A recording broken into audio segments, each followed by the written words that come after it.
Hello student, आज हम लोग पढ़ेंगे निकोल प्रिज्म के बारे में। निकोल प्रिज्म में आपको किस तरीके से लिख कर आना है, किस तरीके का फिगर बनाना है, वो सब आपको इस वीडियो में पता चल जाएगा। ठीक है। निकोल प्रिज्म बहुत ज़्यादा इंपॉर्टेंट क्वेश्चन है। इस बार भी बीएससी थर्ड सेमेस्टर के पेपर में निकोल प्रिज्म पूछा गया था। ठीक है। Nicol prism, William Nicol is invented a convenient optical device for the polarising and the analysing plane polarised light is known as the Nicol prism. Nicol prism में बनता कैसे, इसका प्रिंसिपल क्या है वो देखेंगे। When the ordinary ray of the light is passing through the calcite crystal, it is broken into two refracted rays. ठीक है, इसका ये प्रिंसिपल है। ठीक। First, the ordinary ray which is the polarised and has its vibration perpendicular to the principal section of the crystal and its vibration parallel to the principal section. If by the sum means one of the ray is eliminates to the crystal, emerging through the crystal will be the plane polarized. आगे देखते हैं। In the Nicol prism, the ordinary ray of the light is eliminates by the total internal reflection. ठीक है, so that the only extraordinary ray of light which is the plane polarized light is transmitted through the prism. इसमें इसको हम लोग figure के according समझेंगे।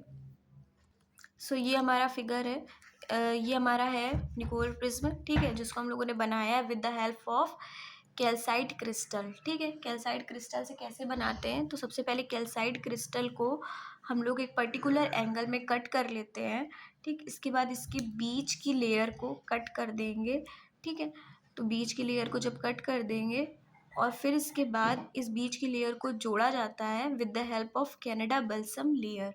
ठीक है, तो कैनेडा बल्सम लेयर से इसको फिर से सीमेंटेड किया जाता है, यानी जोड़ा जाता है। आगे देखते हैं कि जब हम लोग फिर क्या होता है, अनपोलराइज्ड लाइट को जब इसमें इंसिडेंट करा जाता है, यानी जब गिराया जाता है, तो ये टू रिफ्लेक्टेड रेज में कन्वर्ट हो जाती है। पहली होती है एक्स्ट्रा ऑर्डिनरी रे, दूसरी होती है ऑर्डिनरी रे।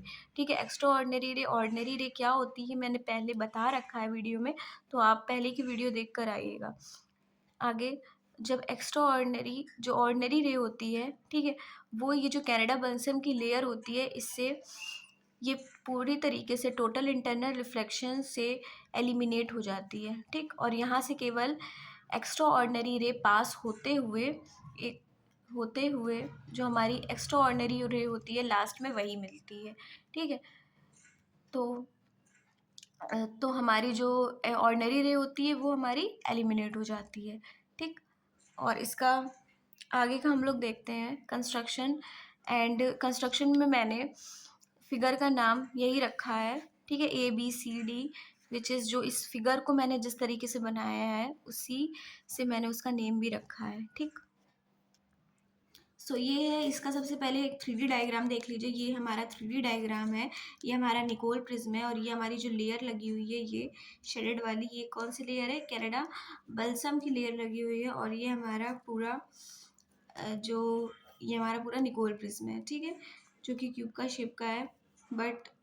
ठीक है, और इसके हम लोग ये देख लेंगे पॉइंट्स ABCD, GH। ठीक है, तो इसी के अकॉर्डिंग हमने इसका कंस्ट्रक्शन भी लिखा हुआ है, तो वो देख लीजिए। ये इसका construction. A calcite crystal whose the length is 3 times of the breadth and is taken the ADFGBCB such as the crystal having the ABCD जो फेज है उसका as the principal section of the crystal with the angle दिया है BAD 71 degree. Pause करके वाला जो figure मैंने बनाया है वो बना लीजिए और उसी के अकॉर्डिंग ये एंगल ड्रॉ कर लीजिए। ओके, तो एंगल BAD 71 डिग्री और CAD 109 डिग्री।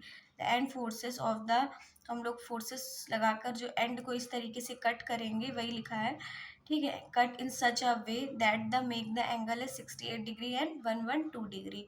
ठीक है, and the crystal is that cut into two pieces from one the blunt corner, the other along a plane perpendicular to the principal section.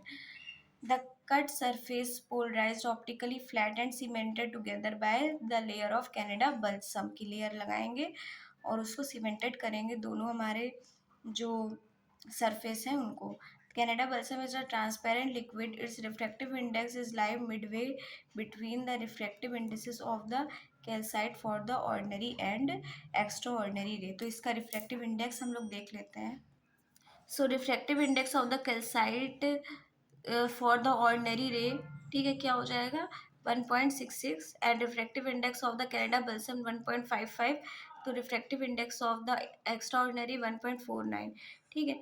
दस the Canada balsam is the optically denser than the crystal for the E ray and rarer for the O ray, ठीक है। ठीक, तो इसीलिए ये जो हमारी ordinary ray of light होती है वो यहाँ से एलिमिनेट हो जाती है, ठीक, क्योंकि कैनेडा बल्सम की लेयर ऑर्डिनरी रे के लिए रेयरर होता है, ठीक है। आई होप आपको आज का लेक्चर समझ में आया होगा। आगे हम लोग और दूसरा इसी पोलराइजेशन का ही दूसरा लेक्चर लाएंगे। तो थैंक्स फॉर वॉचिंग।